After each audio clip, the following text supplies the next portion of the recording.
फरवरी की ठंडी रात उत्तर प्रदेश के एक छोटे से गांव के किनारे एक पुरानी आटा चक्की थी। दिन में वहां लोग आते जाते रहते थे, लेकिन शाम के बाद उसे बंद कर दिया जाता था। गांव में एक साफ नियम था, मगरिब के बाद उस चक्की के पास मत जाना। गांव का ही एक लड़का था, सलीम। वो कुछ दिन पहले ही शहर से लौटा था। उसे इन बातों पर ज्यादा यकीन नहीं था। एक रात करीब 10:45 बजे वो दोस्तों से मिलकर घर लौट रहा था।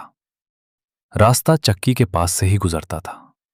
जैसे ही वो चक्की के पास पहुंचा, उसे आवाज सुनाई दी, घर घर घर, चक्की चलने की। सलीम रुक गया। सोचा शायद कोई अंदर काम कर रहा होगा। वो धीरे धीरे अंदर गया। अंदर हल्की सी पीली रोशनी थी और सच में चक्की चल रही थी, लेकिन वहां कोई भी नहीं था। सलीम ने आवाज लगाई, कोई है? कोई जवाब नहीं, बस मशीन की आवाज। वो आगे बढ़ा और स्विच बोर्ड की तरफ देखा। स्विच बंद था, फिर भी चक्की चल रही थी। उसका दिल जोर जोर से धड़कने लगा। तभी उसकी नजर नीचे गई।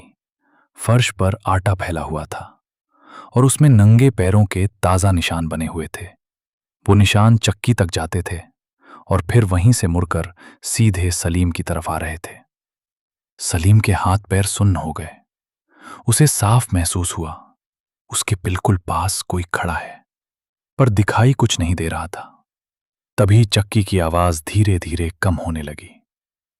घर घर घर, और अचानक बंद हो गई। पूरा सन्नाटा। सलीम ने बिना पीछे देखे दौड़ लगाई और सीधे घर पहुंच गया। उस रात वो कुछ नहीं बोला। अगले दिन उसने अपने चाचा को सब बताया। चाचा कुछ देर चुप रहे, फिर बोले, कुछ साल पहले एक औरत रात में वहीं आटा पीसने आई थी।